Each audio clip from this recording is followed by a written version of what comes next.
Happy Monday and welcome back to Rise and Grind. How we doing, guys? How you doing out there? How was your weekend? It was very good. It ended up being sunny yesterday, which was nice because we had a little rain in the morning.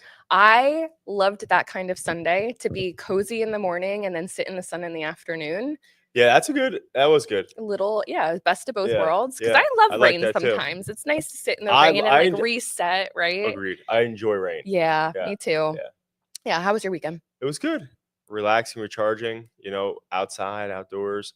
It's funny. So I take the boys out on the quad and they both are like, whoa, this is crazy. That's really cute. And Vienna, I took her out by herself yesterday and Vienna was just not about it. Vienna was straight up just like, why are we doing this? Why are we in the woods? And then the second we got back home, she pointed to Jacqueline and she was like, get me off the bike. So that was fun. That's really cute. But yeah, it was a good weekend. Oh, she's such a girl. Yeah, she really is. She really is. Yeah. But it was good. It was good. Good recharging weekend. Ready to crush this week ahead. Yeah, definitely.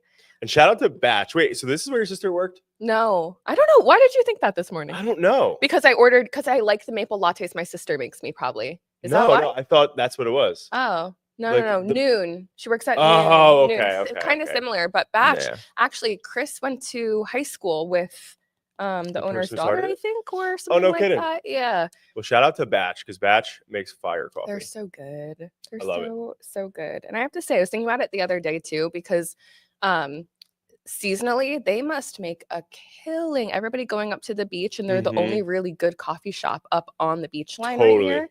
Totally. So good for them. Shout out. Yeah, it's funny. Awesome. It's funny because so as you know, I'm like exploring into coffees right now. I'm not like a big coffee drinker normally, but I'm starting to like creep my way into it. And my wife is a coffee addict, so that's always great. But one of the things though that is interesting is, so I haven't done Rook yet. Oh.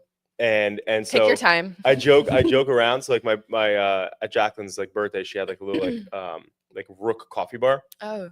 And my brother Brandon likes coffee, but he drinks it the way I do. It's like a little bit of coffee in his milk, right? Yeah. So essentially, I was joking around with him based on what you always say and like I always hear, which is like, when you have Rook, it's like a cup of anxiety. Literally. So I said to Brandon, I was like, Brandon's about to drink it. I was like, just be careful. You're gonna get anxiety. And then, no joke, we're all sitting outside in the pool, and Brandon's just being weird, right? I go up to him like, what's wrong? And he goes, yo, I was just debating life for a second.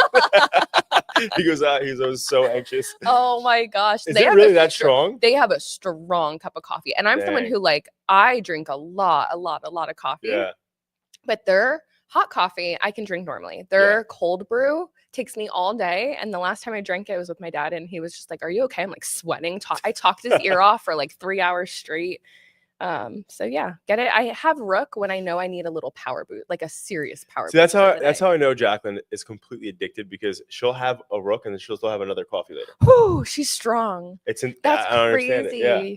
Jacqueline, well, she's a mom of 3 kids. That makes total sense. No, but she did that before kids. She did that before kids. Okay, that was before too. Oh my gosh, my heart. Yeah, no. But anyway, so I think the first topic that we'll connect on is the Zuckerberg one, which is absolutely mind blowing when you think about this, right? When you think about any professional sports athletes, anybody in the world, right?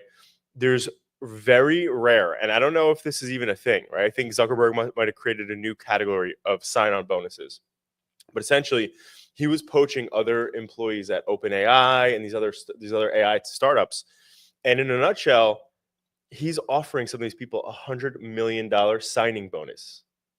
Just let that sink in for a second. $100 million signing bonus to say, I'm leaving OpenAI, I'm going to come work at Meta AI and build AI with Meta instead. But the crazy, God. He's building like. Is that real? $100 million. $100 million just to come work and build AI, because they know where AI. He knows AI is everything in the future, so he's staking his whole company on it, obviously, and like whatever. But the point though is like it's jarring, because when you think about professional athletes and you think about some of these people who are getting paid crazy amounts of money to play a sport, or these CEOs who get paid $50 to $80 to $100 million a year, he's offering signing bonuses that are high 9 figures. And it's like, wait a second. But the crazier part is, so he actually is getting some people to join, right? But the top dogs who are like the leaders in some of these companies are not taking the money. So it kind of makes me think, like, what incentives are they getting behind, like, at OpenAI that's making them not want to switch to Meta? Or like, what do they know that's not making them want to switch? Because $100 million is hard to pass up. Think about that. That's like generational, life-changing money. Right. But imagine this, right? So this is what broke my brain. So like, imagine this. So $100 million, right? But now you think about it, because he's willing to spend that money because he knows where AI is going, especially for like social media and these different worlds. So, but in a nutshell, when you think about it, like realistically, these people have helped build OpenAI, right? So like to them, like they're really invested in the future of it because like they started it. Right now, it's currently the strongest model in the world still. But lastly, a lot of the people who turned it down went on and said, like, for us, it's about like our passion and like the actual like what we're doing like in our life's purpose versus like just taking a paycheck. That's awesome. And it blew my mind because, like you said, I mean, most people in the world would run, right? Because $100 million is, like you said, generational wealth. That's a hard thing to pass up. You have to love what you're doing and what you're doing it for to pass. We crashing. But that's okay. But one of the things, though, thank you, Emily. This is sponsored by Emily. But one of the things, though, that's crazy is that, like, what if they know what if theoretically, like, they're like building and understanding things that the AI is telling them that, like, well, money's not going to be a thing in the future. Like, because we don't know, right? Because we talked about how AI is going to replace almost a majority. Like, again, oh my gosh, that's whatever. Such an interesting concept. I barely had my coffee, and you're hitting me with their money in the future. Well, because in what world would so many people, like, I mean, it's not like a ton, but there is a decent amount of people who are turning this down, and it's like, well, what do they know, right? Like, what do they know that nobody else knows? And like, one of the things that they're saying a lot of is that if AI does go rogue, it can attack the financial system. So I've heard that. Yeah. So anyway, there's a bunch of different ways to look at it, but anyway, the bigger picture here is the fact that, like, Zuckerberg is offering people more money and signing bonuses that I think that's ever been offered ever in the world, which is so insane. That's a lot of money. Like you said, though, it's like he has to invest that much money into people. He really has to know and expect the money to come from it. Yeah, and believe, like, that this is like going that way. Forecasted that way, right? To invest that much, because that's not a little, let's just test it and see where it goes. $100 million is signing bonus. Bonus. That's not even their salary. Right. It's not like stock options. That's just legit. Just like the signing bonus. Which you have to remember, though, too. That would get eaten up by taxes. So like they would have over 50%. Okay, still $50 million. Well, that's a lot less significant. These people can make that a year at their other jobs. That's crazy to me. Yeah. That's so much That's money. the crazy part about the disclaimer in there that they are not seeing is that it's dispersed over a span of 30 years. That's how he keeps them there forever. So it's 110 million, 110-year payout. Yeah. That's funny. Seriously, though, I would read the terms and conditions. Yeah. Yeah. That's how I would imagine it. Crazy. That is wild. Last week we talked about TikTok creating a US only app, because that's what the rumors were saying. Right? M2. Yeah. And literally 3 days after we talked about that, TikTok came out and was like, we're not building a US only app. I don't know what everybody's talking about. I'm not surprised that we're not doing that. Some people are still saying that they are, and they don't want to, because they're still dealing with selling TikTok to a US buyer. Some people are saying that they're building it behind the scenes so that in case it doesn't fall through, there's something to switch over to right away, kind of like a fail-safe plan. Yeah.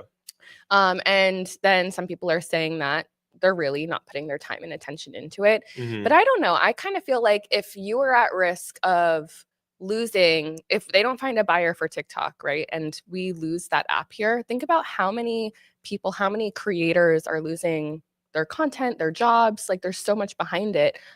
So many people would get their life back. John, are you speaking from experience? With the doom scrolling? It is a problem, though, isn't it? It's for real. It's crazy how quickly you can get sucked into you don't even realize how many. There are some times where I sit down and I'm like, all right, 10 minutes. Yeah. Like I'm going to give myself 10 minutes and then I'll look and I'm like, how did that go so quickly? Yeah. Like, well, not even 10 more minutes. Yeah, seriously, it's crazy. Yeah. Yeah, there's sometimes like in the morning, like I'll look at it and like 20 minutes can go by in a blink of an eye. Yeah, and I'm it's like, crazy. whoa, like that's crazy. So anyway, so if it does, like, we'll get our lives back for a little bit until the next one comes out. Bring back Vine. I want Vine back. Yeah, I miss the wow, Vine that days. was blast from. I feel like that was like kind of where TikTok got its idea from, got its concept. I mean, from. yeah, I mean, Vine was just the best. Yeah, that was. I had a lot of followers on Vine. You did? Did you have a lot of videos too? Yeah, I was pranking my grandma. Oh my god! Before that was like a thing, I was always pranking my grandma and just random people. Do you think you can find the videos? I still have them. Let's make them a series on Adapting Social. No, I literally still have them because they synced up with. Remember when Twitter like got them? Oh yeah. Twitter did some sort of like, I don't know what it was, if they bought them or whatever they did, but I grabbed them and I made sure I saved them to my profile, which is why my profile is private, by the way. Because, for a reason. Yeah, I'm gonna have to delete those. All of your. Yeah, I'm gonna have to delete those. No. Some of those are too edgy. No. I'm gonna try to download them. Some of those are too edgy though. Especially speaking of the whole Summer Island stuff. Did you see what happened with Sierra? No. Love Island? What did you say? Summer Island. Oh, You're thinking of Summer House. Summer House. If Summer House, then Love Island. Yeah, she just got like kicked off or whatever. No, I didn't see. Oh yeah. Did you see it? Oh my God. Don't tell me anything. But yeah, so anyway, New Jersey. But the problem though is, and honestly, everybody listening to this, I highly like suggest they do this. There's a lot of times where you don't realize, like, so Sierra, apparently, I don't know, I didn't watch like past this, right? Because I'm still only like where Casa Amor just popped up, so I'm like so behind. but the whole thing though is that like I was like scrolling on Instagram and I saw that like she got kicked off because she made like some sort of comment, and her old posts. And sometimes I feel like people forget about that, where it's like, hey, like when you're like people that you work for, or people like if you ever get interviewed, like whatever, like people go in your old posts and they look at like what you've said and what you've done and blah, blah, blah. Oh my gosh. And it's like, anyway, somebody found something that she said that was like, I guess not like, nice. Kosher. Yeah. Yeah. And so she got, I'm pretty sure, I don't know, because I mean, Emily knows, but I don't know.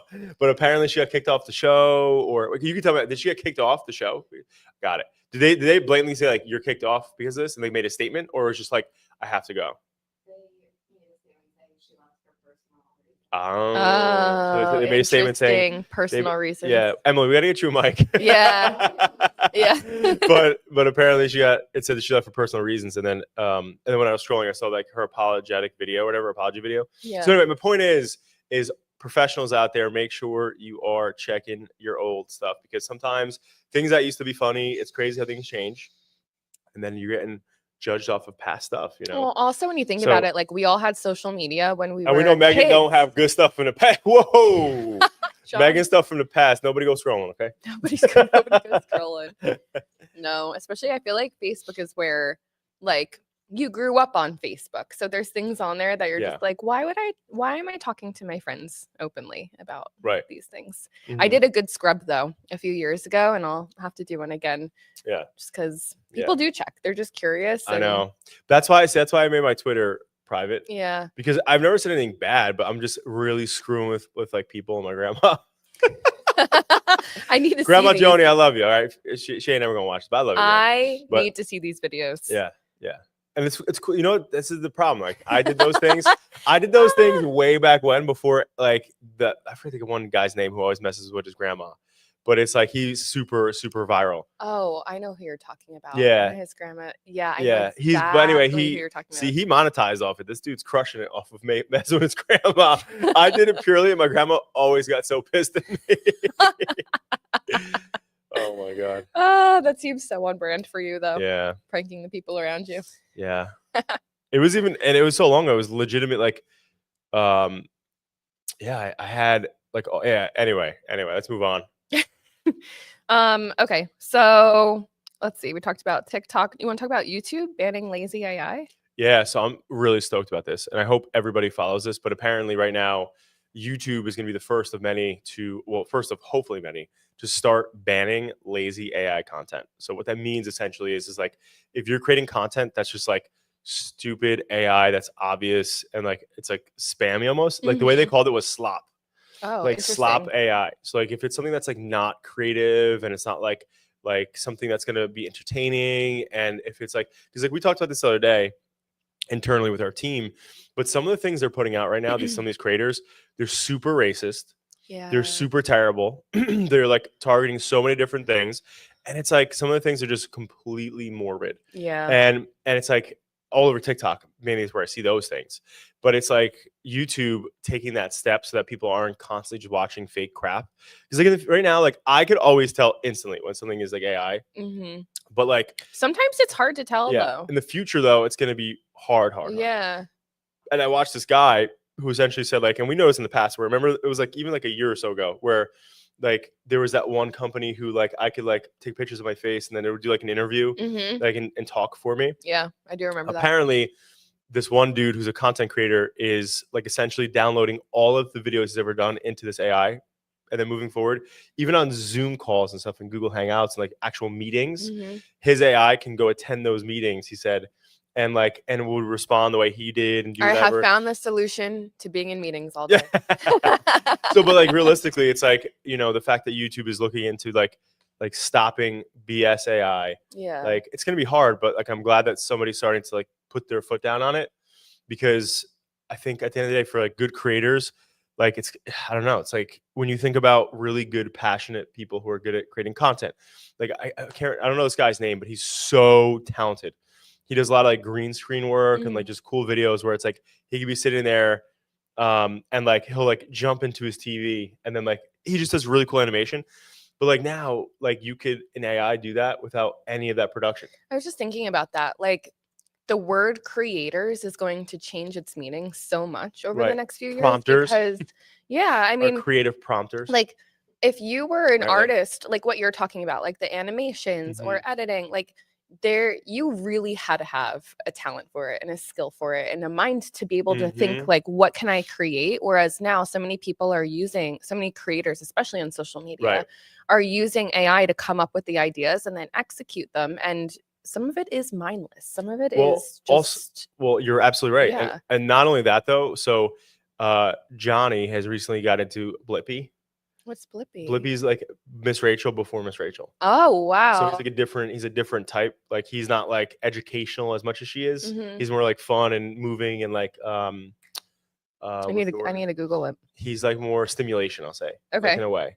But Blippi, I see. Blippi a few years back sold his like brand for 140 million. Shut up. Not kidding. Shut up. Yeah. For a YouTube series. And when you look at it, it's like the content that they put out, Rob could do better. Good like Rob's on here. No, straight up though, I'm not even kidding. Like the fact that like he, like some of the videos you're looking at it and you're like, as a content creator, like, or as a videographer, you're like, damn, he just threw this shit together. Oh, I bet he did. Like hundreds of millions of views on all the videos and stuff. That's but crazy. Anyway, my only point though now is with AI, you can generate your own Miss Rachel. Start creating music in the background with AI music. All these different songs, like create songs that are about this, that, whatever. Like insane. So I'm saying like the content creators of the future, especially even in kids. Yeah. Like it's just mind-boggling to me. It's going to be really interesting to see how creativity is either enhanced or takes a dip over the next few years because of this. Yeah. But I think the people who can remain creative, like truly, truly creative without relying on AI are going to stand out because there's that human element to it. They can bring, you know, things that people relate to. And you'd just be a unicorn. Yeah. Yeah. Totally. And honestly, at the end of the day, it's one of those things where it's like, you know, it's going to be very interesting because like the thing that I think about is like right now. So I'm going to put you on the spot and I'm going to ask you too, Emily. What is your favorite movie currently? Gosh, how could you make me pick one? That's so hard. What is top of mind for you? School of Rock. What about you?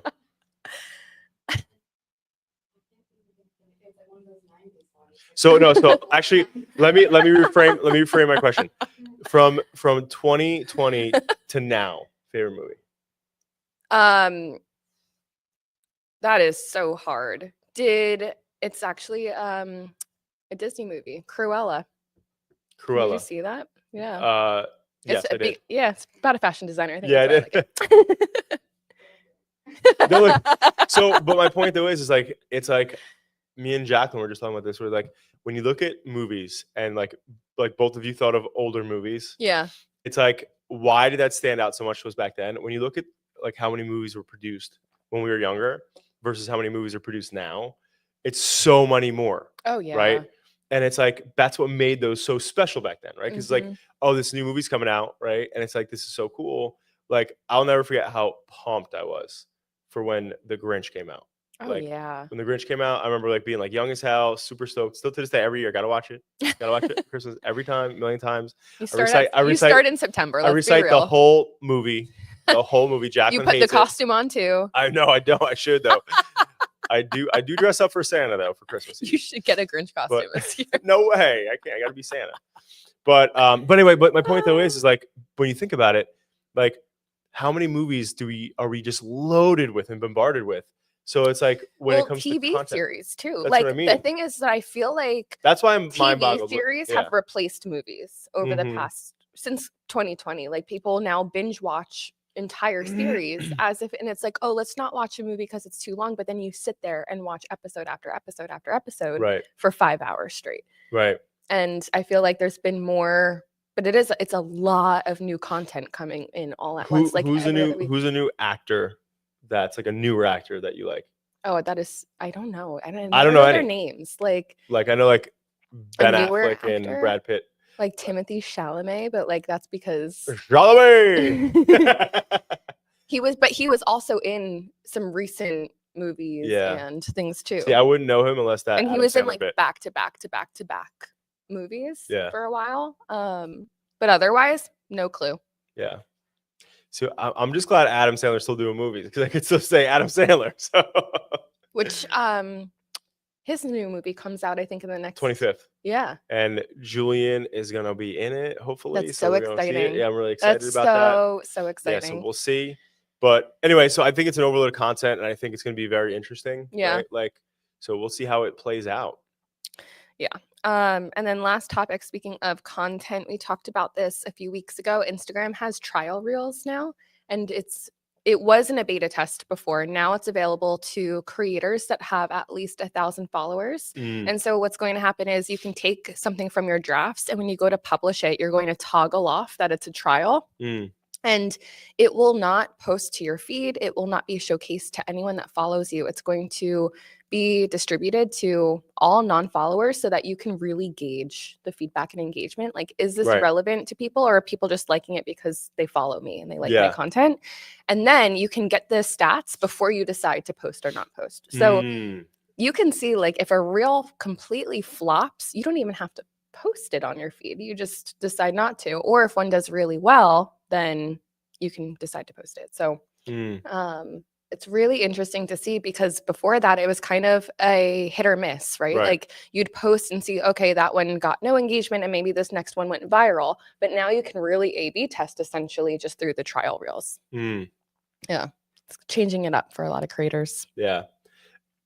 Small businesses really, like, things like that. I feel like they just publish, right? Oh yeah, of course. But it's definitely an interesting thing to see, like, how people are reacting to it first. Well, and because it's like, if you might have a lot of different target audiences and they don't all react the same way, right? So you can kind of see what certain audiences do like and they don't like, and then cater to that content more rather than just we work with so many businesses who initially come in and they're like, yeah, I just haven't been getting any engagement on my content.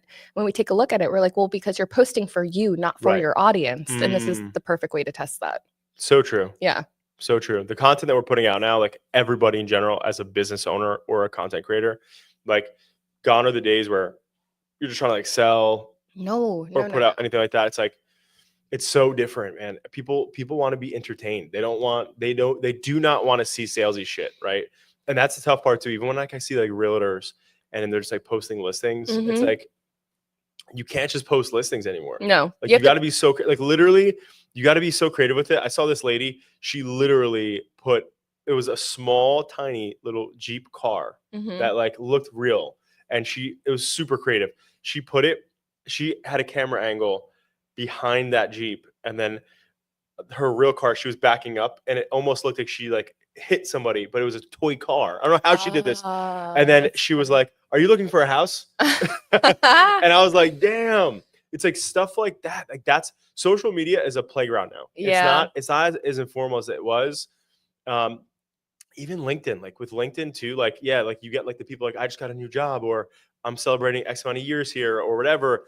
It's like, but besides those, it's like really thoughtful like things that I think are going way farther than the normal like just BS of the past. Yeah, I You agree with know, that. it's like people are forced to be so much more like creative and fun and engaging, and social media is just so different, man. It's so different. And it's funny though. It's funny when I look at even like on my own personal stuff, anytime I post something that has my kids in it, my like reach is insane. If I post something where it's just like, I don't know, like me like with my buddies doing something, Yeah. No one cares. Everyone wants to see your so cute like kids. screw your buddies. So it's like it's just it honestly is pretty wild how much is changing. But you know, again, like we have to really, really be focused and adapt, Yep. pun intended, with that, because at the end of the day, the world is not going to go backwards. And we just see that obviously, like everybody growing up, like right now, is seeing these things. And actually, while we're on this topic, I actually just had a good conversation with somebody who was a who was a they're a college student. They're in their junior year, and in a nutshell, you know, they were looking for advice on like where like you know where they should be going and like what they should be doing for internships and stuff like that. And you know, and they're looking in marketing, and I was like, this is 100% about you understanding how to leverage AI. Yeah. And use it in marketing and branding and stuff. And because like if you're not, like by the time you graduate 2 years from now, like the world is going to be extremely different than it is.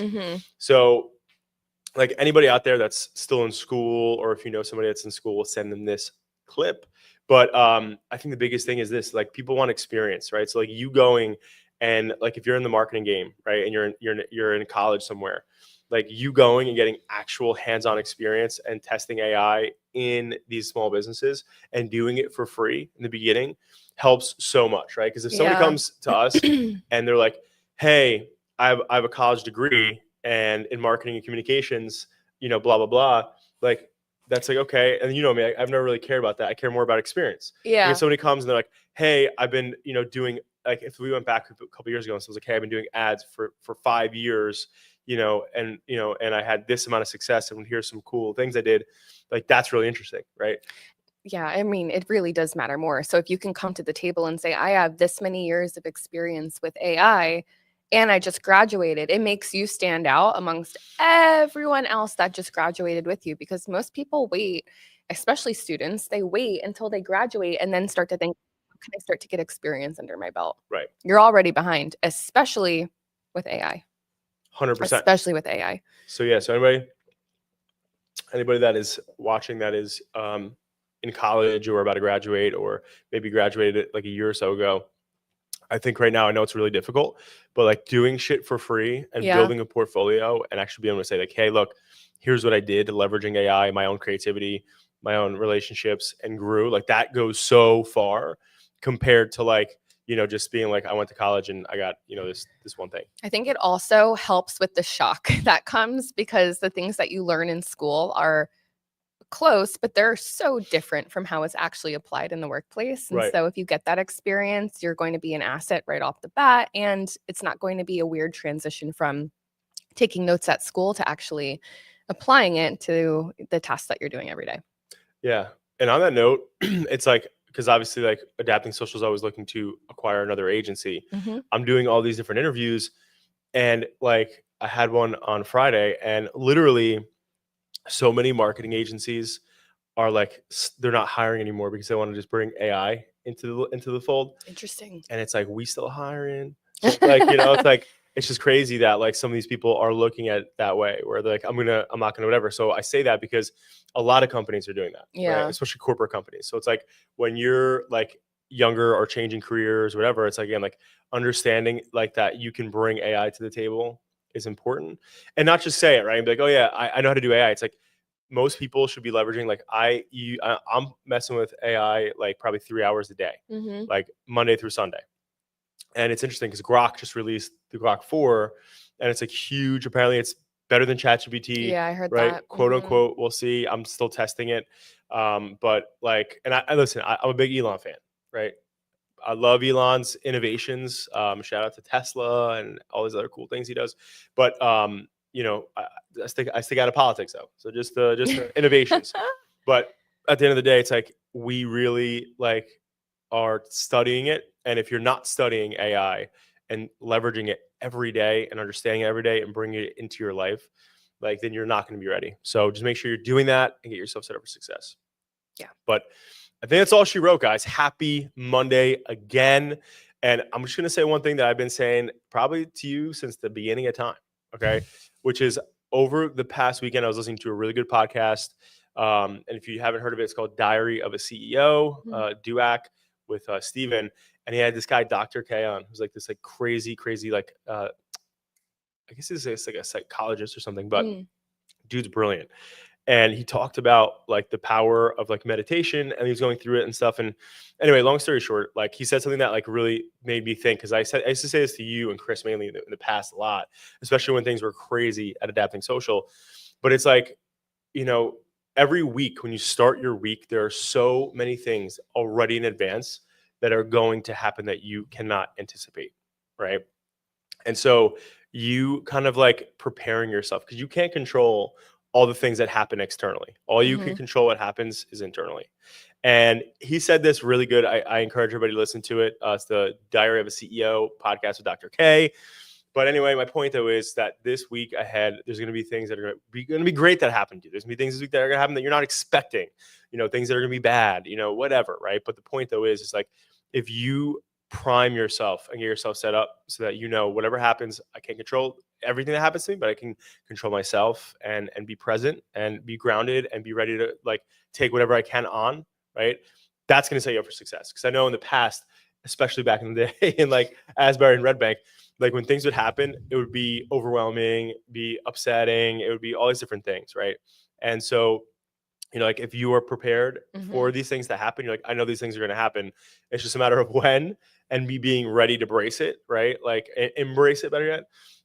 You know, that's where I think you set up your mindset to be successful, right? Because like I just had a conversation with somebody that I haven't spoken to in a long time. They drove past that billboard. And they were like, dude, what the fuck? I saw you on a billboard. That's awesome. And I was like, oh yeah, like that's cool. And then they were like, I asked them how they were doing. They're like, you know, just how the hell did he say this? He's like, just kind of getting by and working, you know, I forget how he says, like life's throwing a bunch of shit at me, you know, and just like getting by or something. I'm like, damn, I hate that mindset for you. Of just getting by. Yeah. Right. Just getting by. Like life keeps throwing shit at me, you know, and it's like that victim mentality sort of thing. But it's like you control that, right? So like and it's not easy, by the way. It's really not easy to just change that mindset, you know? It took a lot of years, but that piece of advice, because you have told us, me and Chris, that for years and years and years and years. Like if you go into your week expecting for things to happen and you just know that that's the way that it is and you can keep yourself grounded, then you'll be okay. And that actually eliminated a lot of my work anxiety. But it's hard to do because when everything's happening around you, there's still moments that I have now where it's like, oh my gosh, it feels like chaos around me. But like, let me take a deep breath and try not to get myself sucked into it, because I can only do what I can do today. And like, let me try to do the best that I can do. But it's hard to get to that point and not letting everything else around you affect you like that. Totally. Yeah. It's one of these things where it's like, I feel like when you, especially if you're upset, mad, or whatever, one of those emotions, it's like in the moment, it feels like everything. It feels like, oh my God, like the world is ending, or like, you know, it's just like my day is shot, or it's ruined, whatever. And it's like almost every time it's not as big of a deal as you thought. No. Right? Almost in every case that anybody can think about, it's always almost not a bigger deal than they thought it was. Your emotions are dramatic. Totally. Yeah. You know, and we actually had that conversation where it's like, you know, when somebody is like drunk and they have a hangover, right? It's like you look at it and you're like, damn, why did I say that? Why did I do that? And when you're emotional, right? Sometimes are angry, right? Yeah. Like angry emotions. Like once you calm down, it's almost the same thought process where you're like, damn, why did I get upset about that? Yeah. And it's like the same thing. So like a lot of times if you kind of just set yourself up with that mindset, and then you also look at it where it's like, all right, whatever I'm going through right now, let me just take a minute. Let me like, take a beat here. Every time you look back at it, almost all the times they're not as big a deal as you thought it was going to be. So hopefully this week you set yourself up for success. Things are going to happen. Hopefully you embrace them and kick their freaking ass. Happy Monday, guys. We'll see you soon.